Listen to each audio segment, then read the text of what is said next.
Adam, listen, it seems like every time we're like, yeah, it's probably way, way, way away. And it still very well might be. But every time we're kind of like, yeah, it's going to be forever until California gets done. It seems like something always ends up popping up. And sure enough, something pops up. And Matt, this is the definition of popping up. Yeah. No one had any idea that this was going to happen beyond one cryptic tweet from Victor Rocha about a week before it happened, saying that there were rumblings of a sports betting initiative in California. And now we had on Friday news come of requests for titles for a couple of ballot initiatives in California that would bring online sports betting to the Golden State. And the reason I'm saying this with absolutely no feeling or emotion is that this is pretty much dead on arrival. No one involved knows where this came from. No one. The folks who are pitching it, we have no idea who's bankrolling them. There are some ties back to the Pala tribe in terms of the folks who filed it, and the Pala tribe has said very clearly to LSR's Mike Mazzio, it ain't us. The Association of Tribes in California who said, it's not us. The Indian Gaming Association said, it's not us. Nobody knows who's behind it. And that's why I could sit here, Matt, and I could talk to you about all of the details of the initiative. I could tell you about how it's set up. I could tell you about what the fees would be. It doesn't matter. Mm-hmm. This is never coming to fruition. This is never happening. I don't know why anyone is wasting their time or money. I believe it was Howard Glazer from Light and Wonder who said you'd be better off taking the money and putting it on the roulette wheel or setting it on fire. So we're once again in this weird place where someone has decided to try to end run the tribes in California. And I think we saw very clearly in the 2022 election that if you try to end run the tribes in California, you're going to go down in flames. Again, to remind everyone, DraftKings and FanDuel sponsored a ballot initiative, which they kind of shrouded in the idea of supporting homelessness, but it was really for online gaming in an open market in California. That got 17% of the vote. 17% of people approved of that in California at the ballot. And then there was a competing tribal initiative that was really just there largely as a measure to confuse and distract the vote. That got just slightly more than that. So it's clear that if you're going to try to do California sports betting in some way, shape, or form, you've got to work through the gaming tribes that hold exclusivity, that hold sway in the state. Just trying to go to the ballot is no way of getting it done. But if you did take the $20 million and you put it on one number on the roulette wheel and it hit, and then you got 35-1, then you might have enough money to go out and actually try and get this done. So there's hope, Adam. There's hope. And you know what?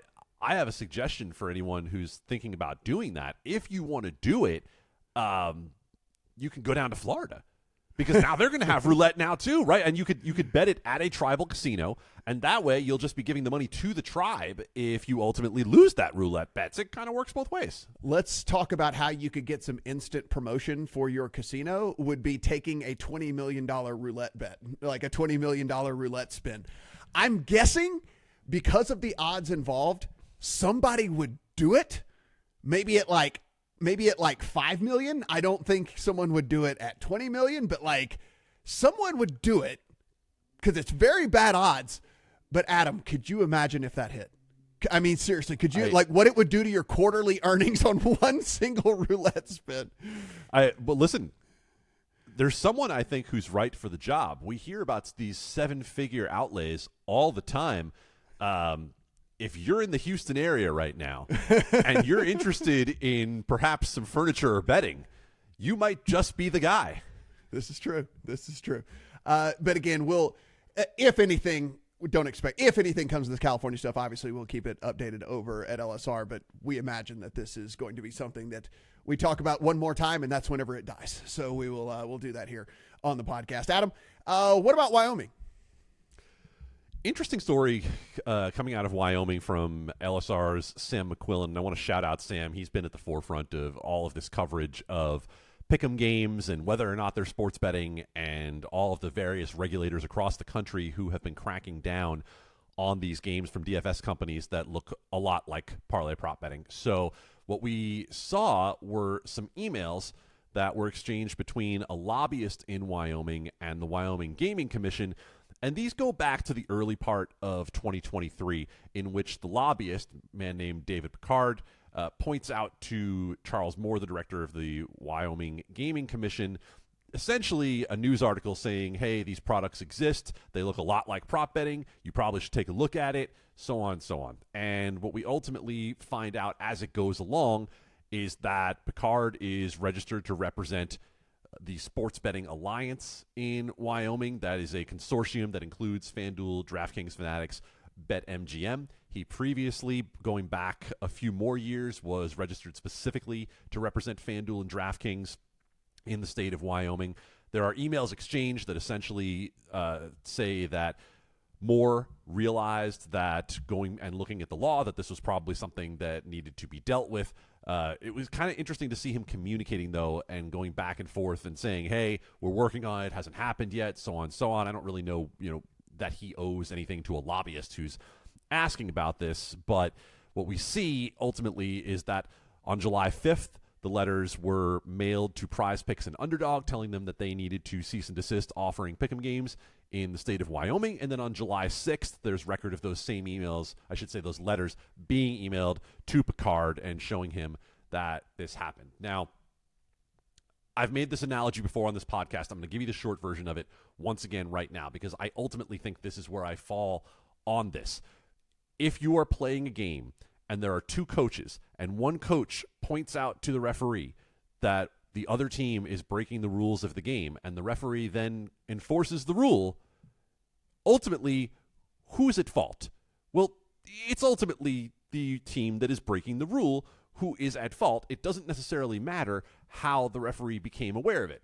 Now, that being said, Prize Picks and Underdog, by their statements, had a much different view of what this meant, that the lobbyist was behind this. And it kind of confirms what they've been talking about all along, saying that they feel like FanDuel and DraftKings have been pushing this. And I agree. I mean, you can't look at this article and feel any other way about it, right? You can see that someone who is registered to represent these companies has brought it to the attention of regulators in Wyoming. But I feel like some of the tweets and the comments went a little bit farther than that. Jeremy Levine and others saying this is art direction by the DraftKings and FanDuel companies, saying they're just telling the regulators and the regulators just do it, and so on and so on. All right, it's not that. It's not that. They're not getting regulators to do exactly what they say, but they did point out to the regulators that this is the rule that we think is being broken, and I think it's reasonable then for us to go back and ask these companies, why are you pointing it out? I think we know common sense-wise in our heads why they're pointing it out, but the Sports Betting Alliance declined comment, DraftKings and FanDuel declined comment, Picard didn't respond to our requests for an interview, so they kind of leave it up to interpretation by Prize Picks and Underdog and others to fill in the void, since they're not offering any comment as to what happened here. Yeah, and I mean, listen, to be fair, right? I mean, isn't that essentially what it's almost the genesis of, you worked in all of this. I mean, isn't this essentially the genesis of every single bill, every single action that gets taken, every single, it's like somebody goes to whether it's a lobbyist, whether it's one of your constituents, whether someone comes to someone in power and tells them, hey, we should do this, or hey, what do you think about this, or I want to bring this to your attention, et cetera, et cetera. I mean, this is kind of the genesis of everything in the government as it is anyway. So if I were operating a company that were taxed at, let's just say, N%, and there were another company that wanted to get into the same space but was being taxed at 1/10 of N%, and they were offering a product that looked pretty similar to what I'm offering, but paying 1/10 of the corporate overhead, then I probably too would go to those in charge of the rules and say, hey, can you at least give me a ruling on this and let me know whether or not this is the way that it's supposed to work? So it's not that uncommon to me that a company like a DraftKings or a FanDuel or their representatives, the Sports Betting Alliance or a lobbyist or whoever the case might be, would be going and saying, hey, this doesn't look right, does it? And months later, the Gaming Commission said, you know what, it's not right, and we're going to take action against it. And so, again, the DFS companies are trying to pitch this as that DraftKings and FanDuel don't want the competition. I don't think DraftKings and FanDuel would have any problem with a apples to apples competition, but this is an apples to oranges competition. Have you ever, a side note here, have you ever been to Wyoming? Many times, believe it or not. And like just for like, was it for work or was it for pleasure?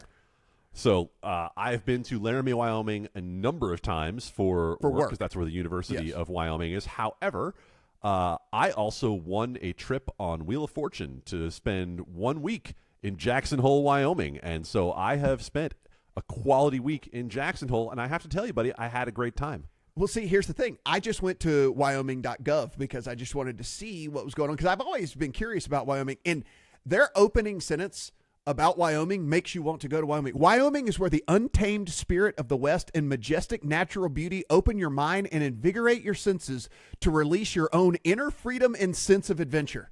I'm like, I'm in. Like, I want to book a ticket right now. Like, I mean, I am in. Whoever wrote that sentence for wyoming.gov, give that person a raise. I'm ready to go to Wyoming today. We're going to hire him. We're going to hire him. We're going to work for LSR. They're going to do better content than I've been doing for the longest of times. And let me tell you, on that trip to Wyoming, I went dog sledding. I rode a snowmobile through Yellowstone Park, and actually we were confronted by a bison at one point, in which we were told, stay very still, as in perfectly still, as in don't even try to take a picture right now, because this is a family of bison that will F you up if you do anything, make a move toward them right now. So my inner freedom and sense of adventure was absolutely unlocked. I mean, what a sentence. That person, what a sentence. That is a hell of a sentence for Wyoming.